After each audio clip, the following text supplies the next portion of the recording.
आपकी जानकारी के लिए, क्योंकि आज जो रेलवे कमेटी के जो पार्लियामेंट्री स्टैंडिंग कमेटी है, कई सारे देश भर के सांसद और पूरी कमेटी के लोग आज दार्जिलिंग आए हुए हैं, तो इसलिए मुझे थोड़ा उनका स्वागत करना था, तो मुझे देरी हुआ। एनीवे, आप सबका मैं स्वागत करता हूं और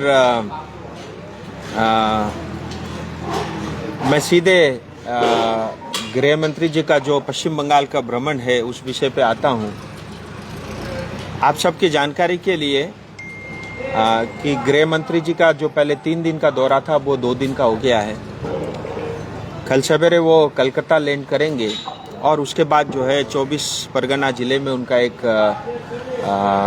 सरकारी कार्यक्रम है और उसके पश्चात वो जो है 3 और 3:30 बजे के बीच में किसी भी समय जो है वो बागडोगरा एयरपोर्ट लैंड करेंगे और जैसे ही सिलीगुड़ी दार्जिलिंग जिले में उनका आगमन होगा, उसके पश्चात सिलीगुड़ी के सभी कार्यकर्ता और सभी नेतृत्वों का ये इच्छा है कि उनका जो है बागडोगरा एयरपोर्ट में एक भव्य स्वागत का कार्यक्रम होगा और उस बीच में राजवंशी, आदिवासी, गोरखा, बंगाली समाज के लोग और अपने वेशभूषा ट्रेडिशनल ड्रेस के अंदर में हम कोशिश करेंगे कि एक जो है सांस्कृतिक कार्यक्रम के साथ साथ उनका स्वागत बंधन हो और उसके बाद सीधा जो है गृह मंत्री जी का काफिला दार्जिलिंग मोड़ तेंजिंग नोर्गे शेरपा जी का जो प्रतिमा है वहाँ पहुँचेगा। वहाँ पे उनको माल्यार्पण किया जाएगा और वो सिर्फ 10 मिनट का कार्यक्रम होगा। उसके पश्चात फिर जो है आगे आकर के कौन सा नौका घाट जिसको हम बोलते हैं सामने, तो ठाकुर पंचानन वर्मा जी जो राजवंशी समाज के जिनको हम सब लोग भगवान मानते हैं, उनके प्रतिमा पे माल्यार्पण का कार्यक्रम है। वो भी कार्यक्रम 10 मिनट का है। उसके पश्चात जो है सीधे 4:30 बजे से पहले तक जो है इसी स्थल पे जहाँ पे हम सब लोग मौजूद है, ये एनजीपी रेलवे स्टेशन के पास रेलवे का ग्राउंड है, यहाँ पे वो जन संबोधन करेंगे और हमारा ऐसा मानना है कि 50,000 से ज़्यादा जो है विशेष करके सिलीगुड़ी, दार्जिलिंग और आसपास के ज़िले के कार्यकर्ता और जो है जन समर्थक रहेंगे और मुझे लगता है ये यात्रा 2021 के चुनाव के बाद अपने आप में ये ऐतिहासिक होगा और मुझे कई सारे प्रेस के मित्रों ने ये मुझे पूछा कि आखिर जो है गृह मंत्री जी का बंगाल में भ्रमण क्यों आ रहे हैं, और आप सबके मन में भी ये सवाल जरूर होगा। तो आपके माध्यम से मैं बताना चाहता हूं कि हम एक स्वतंत्र भारत में रहते हैं और भारत के गृह मंत्री देश के किसी भी कोने में वो जा सकते हैं, आ सकते हैं और जो है इसका अधिकार भारत के तमाम सभी नागरिकों को भी है और उनको भी ये अधिकार है। लेकिन हम सब भारतीय जनता पार्टी के कार्यकर्ता, नेतृत्वगण,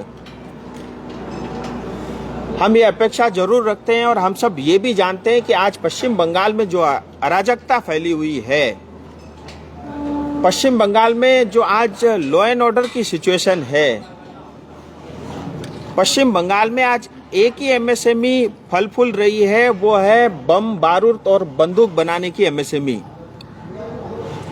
और जो है आज आप देखेंगे आए दिन जो है लोगों की हत्याएं हो रही है और ये जो मर्डर टेरर का जो एक वातावरण बना हुआ है और हमारी बहन बेटियों के साथ बलात्कार और रेप हो रहा है, और ये जो पुण्य भूमि, सुभाष चंद्र बोस की भूमि, स्वामी विवेकानंद जी की भूमि, चैतन्य महाप्रभु जी की भूमि, इस पवित्र भूमि को कलंकित करने का काम टीएमसी और ममता दीदी की सरकार ने किया है।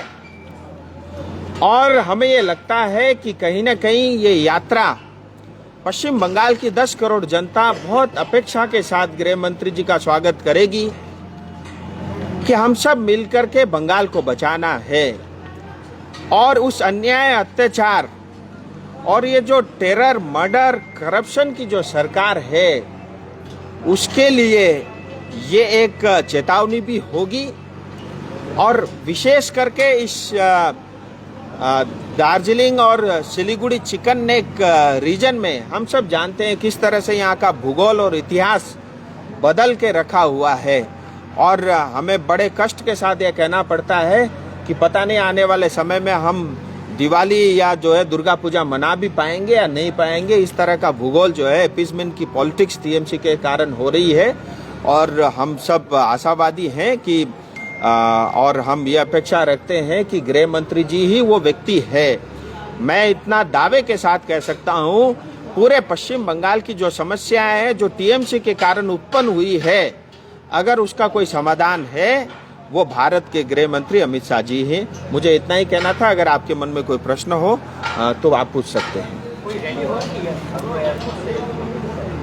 देखिए, बागडोगरा एयरपोर्ट से लेकर के जो आगे हाईवे टी पॉइंट तक है, करीब 700-800 मीटर का जो एरिया है, उसके अंदर में उसको आप रैली नहीं कह सकते। वो उनकी गाड़ी धीरे चलेगी और वहाँ पे जो है उनका जो है स्वागत का कार्यक्रम होगा। फिर उसके पश्चात वो अपनी नॉर्मल गाड़ी में बैठ करके और सीधा दार्जिलिंग मोड़ पहुँचेंगे। दादा, कोई रथ का व्यवस्था किया गया है? रथ की व्यवस्था अभी वो भी हमारे पास अल्टरनेट व्यवस्था है, लेकिन सिक्योरिटी के साथ हमको वो थोड़ा देखना पड़ेगा कि वो कितना अलाउ करेंगे, नहीं करेंगे। बट कुल मिला के ये है कि हमारे सिलीगुड़ी के जो भी यहाँ के कार्यकर्ता और यहाँ की जनता उनको रिसीव करने जाएंगे, उन सब से जो है मतलब गृह मंत्री जी के साथ मिलने का उन सबको सौभाग्य मिलेगा। दादा, वैसे आपने कहा कि पश्चिम बंगाल को बचाने के लिए यही अच्छा टाइम है, अभी इसीलिए वो आ रहे हैं। किस तरह से कोई रणनीति तैयार किया है आपने स्पेशली नॉर्थ बंगाल के लिए? उनको कुछ सौंपा जाएगा, कोई रिपोर्ट या कुछ, जिससे उनको नॉर्थ बंगाल के बारे में और भी कुछ पता चले? देखिए, भारत देश के गृह मंत्री हैं और मुझे जितनी जानकारी है उससे कई अधिक और पूरे देश की जानकारी उनके पास है। और मैं इतना दावे के साथ कह सकता हूं कि पूरे दार्जिलिंग जिले में विशेष करके छोटे से छोटे गांव में भी कोई घटना घटती है तो उसकी भी रिपोर्ट गृह मंत्रालय तक पहुंचती है। ये मैं उस बात का साक्षी हूं। मैं कोई घटना उदाहरण के तौर पे तो नहीं बताऊंगा, लेकिन उस बात का मैं साक्षी हूं। इसीलिए हमसे बेहतर वो समझते हैं, एक जनप्रतिनिधि होने के नाते, चाहे विधायक हो, चाहे सांसद हो, या जिला के जो हमारे अध्यक्ष हैं, उन्होंने समय समय पर जो भी जानकारी ऊपर रखनी होती है वो सरकार में भी और पार्टी में भी रखते आए हैं। उनके पास पूरी रिपोर्ट है और ये बात आज किसी से छुपी हुई नहीं है कि जो पश्चिम बंगाल का जो शासन है, जो लॉ एंड ऑर्डर है, यहाँ पे कोई शासन है ही नहीं। जो शासक है उसी का शासन चलता है। ये तथ्य प्रमाणित है और जग जाहिर है।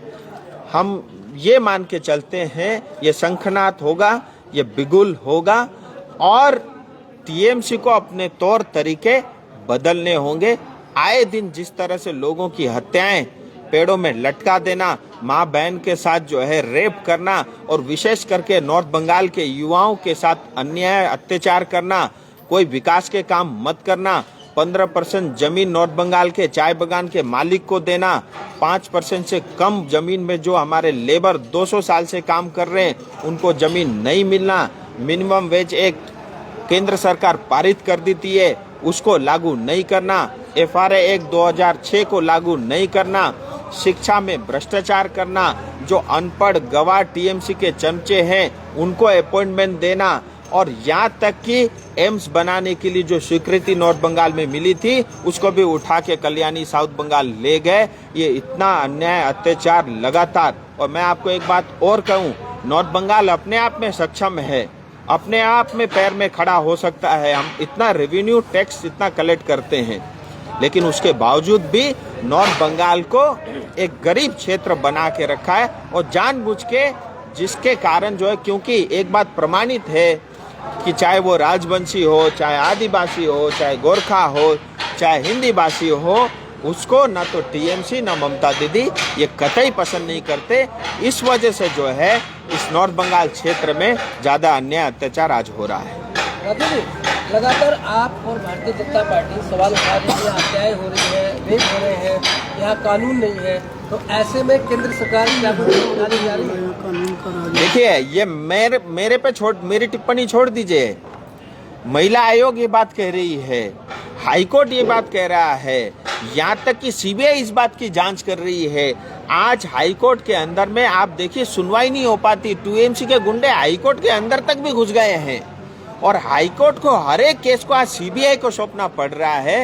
ये वास्तविकता है। और मैं मीडिया के से भी ये निवेदन करता हूँ, मीडिया बिंग ए मीडिया हमारी भी जवाबदेही है समाज के प्रति, देश के प्रति, पश्चिम बंगाल के प्रति, कि जो सच है उसको दिखाएं और किसी एक पार्टी विशेष की मीडिया बन के हम न रहे। और ये अन्याय अत्याचार जो हो रहा है, जितना हमें कष्ट है उतना मीडिया को भी होना चाहिए और होता भी है। लेकिन फिर भी हम इनकी डर की वजह से ऐसी बहुत सारी चीजें दिखा नहीं पाते। मुझे लगता है हम सबको भी आंखें खोलने की आवश्यकता है। कल गृह मंत्री जी के अलावा जो है हमारे पार्टी के पश्चिम बंगाल के अध्यक्ष और हमारे लीडर ऑफ ओपोजिशन शुभेंदु दा, दिलीप दा और हमारे नॉर्थ बंगाल के सारे सांसद, विधायक और सभी जिला के हमारे जिला अध्यक्ष और बाकी जो भी प्रतिनिधि हैं, संजय जी अभी 2 दिन पहले से ही डेरा डाल के बैठे हुए हैं और बाकी सब कार्यकर्ता और वरिष्ठ जितने भी नेतृत्वगण हैं वो सब भी यहाँ उपस्थित रहेंगे। और मुझे लगता है रात्रि विश्राम भी गृह मंत्री जी का सिलीगुड़ी में होगा और बहुत सारी अलग अलग तरह की मीटिंग्स रात को भी जो है उन्होंने तय की है, वो धीरे धीरे उसका जो है आपको पता चलेगा। सो बहुत बहुत धन्यवाद, नमस्कार।